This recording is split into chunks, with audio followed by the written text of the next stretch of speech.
24-25ನೇ ಸಾಲಿನ ಲಿಪ್ಪನ್ಪೇಟೆ ವಲಯ ಮಟ್ಟದ ಪ್ರೌಢಶಾಲಾ ಬಾಲಕ ಬಾಲಕಿಯರ ಕ್ರೀಡಾಕೂಟ ಧ್ವಜವನ್ನ ಹಿಡಿದು ನಿಲ್ಲಬೇಕು ಅಂತ ಕೇಳ್ಕೊಳ್ತಾ ಇದ್ದೇವೆ. ಈಗ ಕ್ರೀಡಾ ಧ್ವಜಾರೋಹಣವನ್ನ ಸನ್ಮಾನ್ಯ ಶ್ರೀ ಗೋಪಾಲಕೃಷ್ಣ ಬೇಳೂರು ಶಾಸಕರು ಸಾಗರ ಹಾಗೂ ಹೊಸನಗರ ವಿಧಾನಸಭಾ ಕ್ಷೇತ್ರ ಹಾಗೂ ಕರ್ನಾಟಕ ರಾಜ್ಯ ಅರಣ್ಯ ಕೈಗಾರಿಕಾ ನಿಗಮದ ಅಧ್ಯಕ್ಷರು ನೆರವೇರಿಸಿಕೊಡ್ಬೇಕು ಅಂತ ಹೇಳಿ ತಮ್ಮಲ್ಲಿ ಆತ್ಮೀಯವಾಗಿ ಮನವಿಯನ್ನು ಮಾಡಿಕೊಳ್ತಾ ಇದ್ದೇವೆ. ಹಾಗೆ ಈ ಒಂದು ಧ್ವಜಾರೋಹಣ ಕಾರ್ಯಕ್ರಮಕ್ಕೆ ಆಗಮಿಸಿರ್ತಕ್ಕಂಥ ಸರ್ವರು ಈ ಒಂದು ಕಾರ್ಯಕ್ರಮದಲ್ಲಿ ಭಾಗಿಯಾಗಬೇಕು ಅಂತ ಹೇಳಿ ತಮ್ಮಲ್ಲಿ ಮನವಿಯನ್ನು ಮಾಡಿಕೊಳ್ತಾ ಇದ್ದೇವೆ.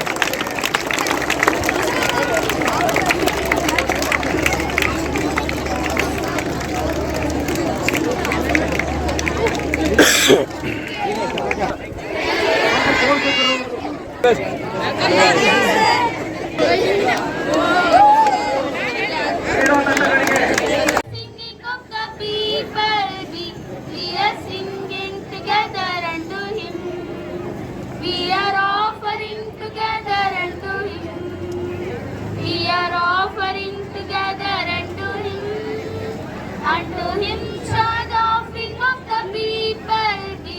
We are offering together unto him. We are sharing together unto him. We are sharing together unto him. Unto him shall the sharing of the people be. We are sharing. ಕೊಡಬೇಕು. ಹಾಗೇನೆ ವೇದಿಕೆಯಲ್ಲಿರ್ತಕ್ಕಂಥ ಮಹನೀಯರು ಎಲ್ಲರೂ ಈ ಒಂದು ಕಾರ್ಯಕ್ರಮದಲ್ಲಿ ಭಾಗಿಯಾಗಿ ಕಾರ್ಯಕ್ರಮವನ್ನು ಯಶಸ್ವಿ ಮಾಡಿಕೊಡ್ಬೇಕು ಅಂತ ಹೇಳಿ ತಮ್ಮಲ್ಲಿ ಮನವಿಯನ್ನು ಮಾಡಿಕೊಳ್ತಾ ಇದ್ದೇನೆ.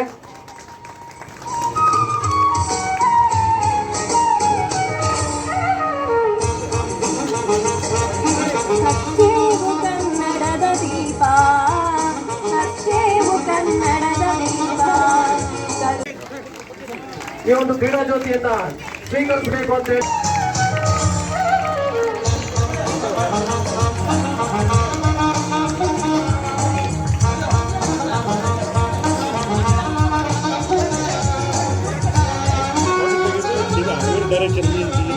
ಅವ್ರ ಅಪ್ಪ ಅಮ್ಮ ಓದಿ ಓದಿ ಓದಿ ಅಂತ ಪಾಪ ಅವರೆಲ್ಲ ಕನ್ನಡಕ್ಕೆ ಹಾಕೊಂಡ್ಬಿಟ್ಟಾರೆ. ಒಂದಿಷ್ಟು ಜನ ಓದಿ ಓದಿ ಓದಿ. ಸ್ವಲ್ಪ ಪೋಷಕರು ಯೋಚನೆ ಮಾಡಬೇಕು. ಮಕ್ಕಳ ಒತ್ತಡವನ್ನು ಕಮ್ಮಿ ಮಾಡಬೇಕಾದ್ರೆ ಅವ್ರಿಗೆ ದಿನ 1 ಗಂಟೆ ನೀವು ಮನೆ ಮುಂದೆ ಆಟ ಆಡ್ಲಿಕ್ಕೆ ಬಿಡಬೇಕು. ಒಂದು ಚೂರು ಆಟ ಆಡಕ್ಕೆ ಹೋಗೇ ಇಲ್ಲಪ್ಪ, ಆಟ ಆಡ್ತೀನೋ ಬಾ ಅಂತ ಕರಿಯೋದು, ಮಗಳಿಗೂ ಕರಿಯೋದು. ಅವ್ರು ಹೊರಗಡೆ ಆಟ ಆಡೋ ಪರಿಸ್ಥಿತಿನೇ ಇವತ್ತಿಲ್ಲ. ಆ ಥರ ಪರಿಸ್ಥಿತಿ ಆಗಿದೆ. ದಯವಿಟ್ಟು ಪೋಷಕರೇ ಮಕ್ಕಳ ಶೈಕ್ಷಣಿಕ ಪ್ರಗತಿಗೆ ಆಟನೂ ಭಾಳ ಪ್ರಮುಖ ಅಂತ ನೆನ್ಪಿಡ್ಕೋಬೇಕು. ಇವತ್ತು ನಮ್ಮ ವಿದ್ಯಾರ್ಥಿಗಳು ವಲಯ ಮಟ್ಟದಿಂದ ತಾಲೂಕು ಮಟ್ಟಕ್ಕೆ ಹೋಗ್ತಾರೆ, ತಾಲೂಕು ಮಟ್ಟದಿಂದ ಜಿಲ್ಲಾ ಮಟ್ಟಕ್ಕೆ ಹೋಗ್ತಾರೆ, ಜಿಲ್ಲಾ ಮಟ್ಟದಿಂದ ಆಮೇಲೆ ರಾಜ್ಯ ಮಟ್ಟಕ್ಕೆ ಹೋಗ್ತಾರೆ, ರಾಜ್ಯ ಮಟ್ಟದಿಂದ ಮುಂದೆ ಅಂತಾರಾಷ್ಟ್ರೀಯ ಮಟ್ಟಕ್ಕೆ ಹೋಗುವಂಥ ಶಕ್ತಿ ಅವ್ರಿಗೆ ಇವತ್ತಿದೆ. ಆದರೆ ಅದಕ್ಕೆ ಸಹಕಾರ ಕೊಡುವಂಥದ್ದು ಎಲ್ಲ ಶಾಲೆ ನಮ್ಮ ಶಿಕ್ಷಕ ಬಂಧುಗಳು ಕೊಡ್ತಾ ಇದ್ದಾರೆ. ಪೋಷಕರು ಹೆಚ್ಚು ಒತ್ತನ್ನು ಕೊಟ್ಟರೆ ಖಂಡಿತ ಖುಷಿಯಾಗತ್ತೆ. ನೋಡಿ, ನಮ್ಮ ಮಕ್ಕಳು ಮಿನಿ ಒಲಿಂಪಿಕ್ಸ್ಗೆ ಸೆಲೆಕ್ಟ್ ಆಗಿದ್ದಾರೆ ಅಂದರೆ ನಮಗೆ ಹೆಮ್ಮೆ ಅಲ್ವಾ? ಅದು ಎಲ್ಲ ದೊಡ್ಡ ಚಪ್ಪಳೆ ಬರಲಿ. ಮಕ್ಕಳೇ, ಸೋಲು ಗೆಲು ಇದ್ದೇ ಇರ್ತದೆ. ಪಾರ್ಟಿಸಿಪೇಟ್ ಮಾಡೋದು ಭಾಳ ಮುಖ್ಯ. ಇವತ್ತು ಬಂದಿದ್ದೀರಿ, ನನ್ನ ಶಾಲೆ ಗೆಲ್ಲಬೇಕು ಅನ್ನೋದು ಎಲ್ಲರೂ ಆಸೆ ಇಟ್ಕೊಂಡು ತಮ್ಮ ಶಾಲೆಯ ಪ್ರಗತಿ ಬಗ್ಗೆ, ತಮ್ಮ ಶಾಲೆಯ ಒಂದು ಏಳಿಗೆಗಾಗಿ ನೀವೆಲ್ಲರೂ ಶ್ರಮಿಸಿ ಉತ್ತಮವಾದಂಥ ವಿದ್ಯಾರ್ಥಿಗಳಾಗಿ ನೀವು ಹೊರಹೊಮ್ಮಬೇಕು. ಯಾಕಂದರೆ